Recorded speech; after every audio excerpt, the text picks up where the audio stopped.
Jangan tergiur dengan omset, jangan tergiur dengan pembelian yang sangat besar.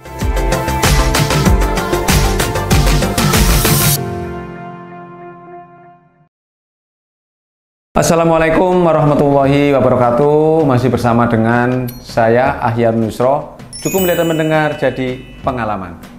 Alhamdulillah kali ini Mas Ahyar ingin sedikit cerita ini sama teman-teman para subscriber AFM, khususnya para teman-teman Progenia dan pada umumnya teman-teman entrepreneur, para pengusaha di mana saja berada. Kali ini Mas Ahyar ingin berbagi cerita tentang pengalaman yang barusan kemarin saya alami, yaitu penipuan. Jangan tergiur dengan omset, jangan tergiur dengan pembelian yang sangat besar. Intinya apa? Cerita kali ini nanti poinnya adalah yuk kita berproses. Jangan orientasi kita ke hasil kalau tanpa melewati proses. Berbanggalah, senanglah bila kita menghadapi, mendapatkan kesuksesan dan kebahagiaan dengan proses yang nyata. Nah ini nyata, ini ada sebuah tanda tanya besar. Semuanya proses, tapi prosesnya seperti apa? Hati-hati. Ceritanya seperti ini teman-teman. Pada waktu kemarin itu Mas Ahyar dapat telepon dari salah satu kesatuan Angkatan Darat, yaitu dari Kompi sekian, nggak jauh dari daerah Batang, mengatasnamakan institusi tersebut.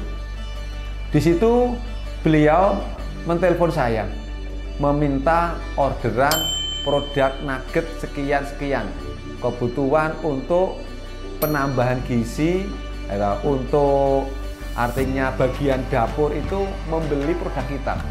Ternyata dia juga sudah mendalami tentang Mas Ahyar ini menggeluti di bidang apa.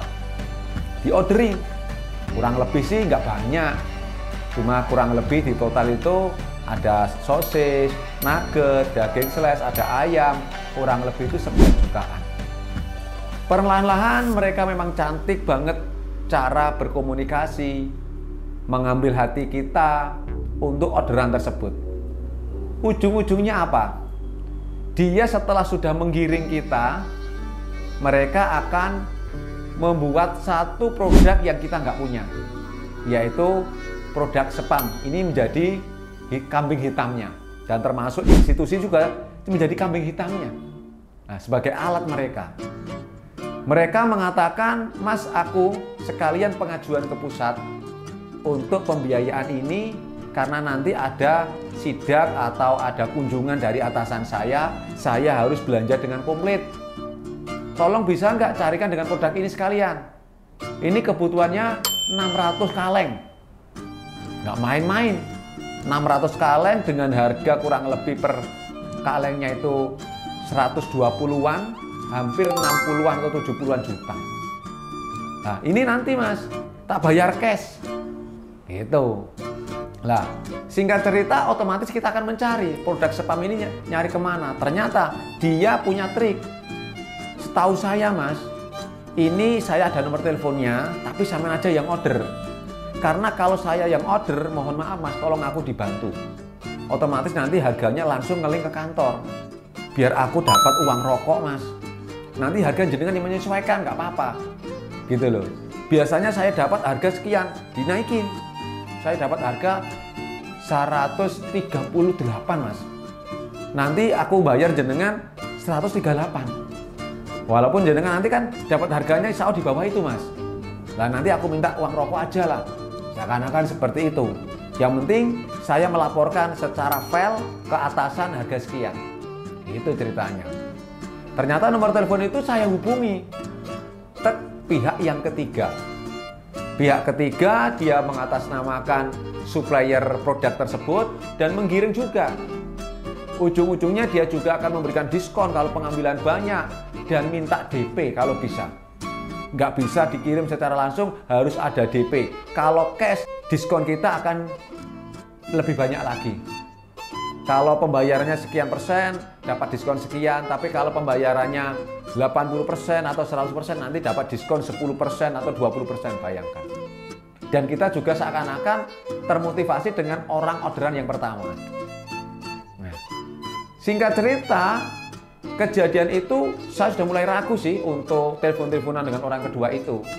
Nah, saya berbilang dengan orang yang pihak pertama, oke mas, saya kirim dulu ya, biar kita bisa ngobrol lebih enak lagi. Enggak mas, jangan mas, kita nggak menerima kalau kita tanpa dikirim dengan produk yang lengkap. Sempat pihak pertama ini video call loh teman-teman, video call. Tapi ada yang ganjal, di saat video call dia pakai pakaian institusi, ya, dia mohon maaf pakai pakaian institusi dan video call, tapi suaranya dengan mulutnya itu seakan-akan nggak sesuai. Bibirnya dengan suaranya tak lihat nggak sesuai. Tapi kecanggihan dengan IT sekarang, kok ada kecurigaan, tapi saya nekat. Pengalaman harus kita ambil, tapi jangan sampai aku rugi. Tetap kita tanggapi, kalau ini benar menjadi rezeki saya, kalau nggak benar menjadi pengalaman saya. Namun jangan sampai kita terkecoh dulu dengan pembiayaan pihak kedua. Sehingga saya punya cara. Dan alhamdulillah tempat saya dengan tempat yang atas nama institusi itu disuruh ngirim ke sana, saya nekat ngirim ke sana dengan membawa produk yang pribadi saya tadi, olahan frozen food yang kurang lebih nominal 11 juta. Setelah sampai sana, sebelum sampai sana sih ya, aku teleponan. Dia seakan-akan ada sebuah kata-kata yang ingin menghindar. Oh maaf mas, saya lagi di luar. Aku nggak menerima loh mas, kalau sampai itu datang kalau nggak barangnya komplit. Namun kita cerita ke belakang lagi, sempet sih emang dia itu suruh menfotokan plat nomor saya. Alasannya biar nanti teman-teman yang jaga di pos PAM, di pos penjagaan itu tidak menghalang-halangi mas. Artinya tahu kalau jenengan ini ada hubungan atau saya order atau nanti jenengan dimudahkan untuk masuk ke belakang. Gitu ceritanya. Tapi saya tetap nekat. Di saat itu saya langsung nemui ke penjagaan. Assalamualaikum bapak, mohon izin ingin mengganggu waktunya sebentar. Boleh nggak saya berbincang-bincang sebentar? Oh silakan mas. Terus saya menceritakan dari awal sampai akhir dan saya tunjukkan, mohon maaf, WA saya tunjukkan juga PDF yang dikirim nota itu atas nama institusi itu. Apa kata penjaga itu? Dia kaget. Dan kagetnya itu mohon maaf, ada beberapa komandan dia itu persis, dan ada juga yang salah sih, gitu loh. Dia juga marah, menjelek-jelekan seakan-akan institusi itu menjadi kambing hitam, gitu loh. Nah, di sini menunjukkan bahwa cerita ini akan menjadi suatu pengalaman buat kita. Dan oh ya, penjaga itu bilang juga, ini jenengan kurang lebih orang yang kesekian mas. Ada juga kemarin itu dia sudah transfer, diajak atau dituntut untuk mendatangkan ayam, daging ayam, gitu. Tapi dia sempat transfer. Nah, artinya dia juga berterima kasih dengan kedatangan saya, memberikan klarifikasi yang benar. Nah, ternyata orang pihak pertama tadi dengan pihak yang kedua tadi itu ternyata kong kali kong teman-teman. Nah ini untuk teman-teman hati-hati. Dan barusan kemarin lagi setelah kejadian, besoknya ada teman saya memberikan foto produk kaleng daging kornet atau apa itu dikirimkan ke saya. Mas Hayar, punya produk ini nggak? Langsung saya telepon. Lagi sibuk nggak? Enggak mas Hayar. Gimana ceritanya? Kamu disuruh nyari 600 kaleng ya? Iya, lo kok tahu? Nah, kamu disuruh ini. Iya mas. Ternyata dia juga sama. Hampir dia kena. Intinya dia usaha di sebuah propolis. Jadi dia ditelepon dengan pihak pertama ya, untuk order hampir 100 botol propolis. Setelah itu dia dikejar untuk juga mendatangkan spam yang sama. Nah intinya dari cerita ini, teman-teman khususnya untuk frozennya, bila mana ada telepon atau usaha yang sekiranya tidak jelas, jangan ditanggapi dengan serius. Ya boleh ditanggapi, tapi jangan sampai kita terkecoh. Ya kan? Boleh kita tanggapi untuk menjadi pengalaman, tapi jangan sampai kita transfer. Kalau nggak mau ya udah, jangan takut kehilangan omset, jangan takut kehilangan kesempatan, jangan. Carilah usaha yang sewajarnya saja dengan kerja yang nyata. Gitu. Tapi alhamdulillah dengan teman yang saya hubungi seperti itu merasa senang dan persis WA-WA-nya, nah, sehingga menjadi sebuah pengalaman. Dan teman saya itu posisi di Semarang dan mengatasnamakan institusi yang ada di daerah Banyumanik sana. Nah, ini menunjukkan, dan aku yakin beberapa teman-teman atau pelaku itu nggak akan berhenti di situ saja, akan selalu mencari korban, selalu mempengaruhi orang, dan yang paling pokok, pelaku itu akan mendalami usaha jenengan dulu. Usaha kita didalami dulu.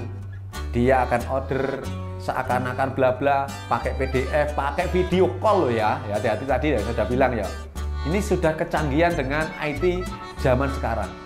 Orang, wajah, video ini sudah bisa dimanipulasi ya kayak. Nah, itu atau diedit sedemikian rupa sehingga mata kita itu mudah terpengaruh, pendengaran kita itu mudah terpengaruh. Nah, ini hati-hati.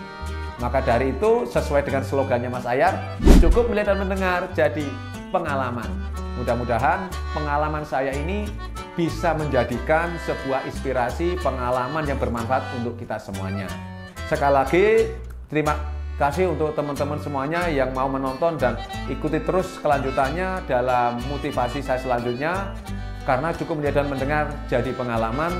Dan sekali lagi saya lupa, mohon maaf kepada pihak, institusi atau produk, itu bukan berarti saya menjelek-jelekan, malah jenengan yang dijadikan kambing hitam.